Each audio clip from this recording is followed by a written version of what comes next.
The most common used discovery methods operate at layer 3. The first tool that I'm going to discuss is fping. Use fping-h to see the use and various syntax of this tool. Then to perform the basic command, use fping-a to list hosts that are currently alive, and then -c and specify the number of packets that you want sent. And then enter the target address. This will return the number of packets transmitted, packets received, and % lost, and also a minimum, maximum, and average amount of time required between initial transmission and response. Next, we are going to ping a range of IP addresses by using the -g switch to generate a list. So we'll enter fping-a, -c, and then specify just one packet this time, and then -g, and then to specify the range of IP addresses, we'll enter the first IP address, followed by a space, and then followed by the last IP address in the range. And fping will automatically generate the list of IPs between those two addresses and attempt to ping every single host in that range. And it will then return the same results for each of those different hosts.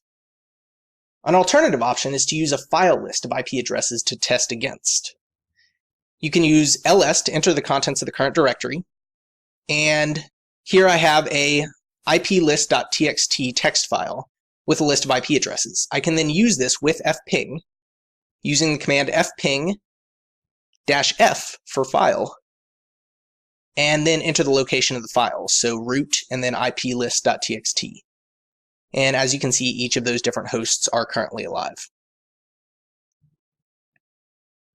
Another tool is hping3. Use hping3-h to see the various uses and syntax of this tool.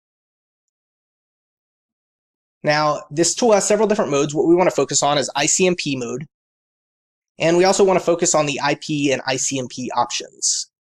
So to scan a single host, we want to use the command hping3-1 for ICMP mode, and then specify the target IP address. This will continue to ping until you stop it with Control-C. You can also specify the number of packets that you want to send with the -c switch. And in this case, we only sent one packet. There was another tool in Backtrack, not present in Kali, called GenList that would create a basic list of IP addresses for live hosts. Personally, I like this output best. Fortunately, this is easy to recreate just using a basic bash shell script. So we'll use the basic ping command,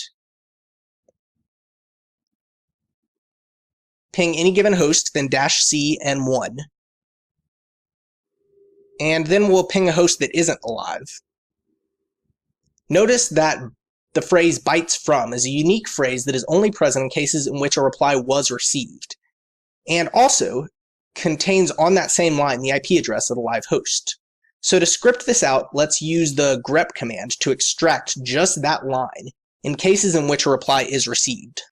So we'll use the same command and then grep bytes from, and then it only returns that line. As you can see, nothing is returned if we do the same command against a host that isn't currently alive. So then we want to cut out just the IP address from that output. So we'll use the cut function and then -d to specify a delimiter, and then we'll use a space as our delimiter, and then we'll go to the fourth field. We determine this by looking at each of the fields separated by spaces, so that's 2, 3, and then the IP address is on the fourth field. Okay, then we want to cut the colon off of the end of that, so we'll use the same command again, and then pipe it over, and then use cut one more time, and then specify the delimiter as colon. And then we want to specify the first field.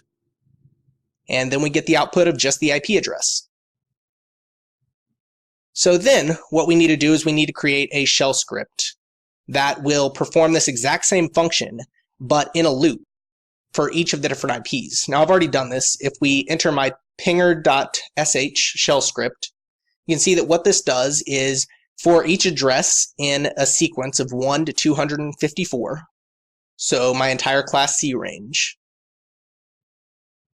we're going to perform that exact same command, a ping of one packet, then grep out the bytes from unique phrase, and then cut out only the IP address and then cut the colon off the end of it. And this will provide us a list of all of the IP addresses within that range. And there you have it, a simple script that will ping your entire Class C range and return the IP addresses for you.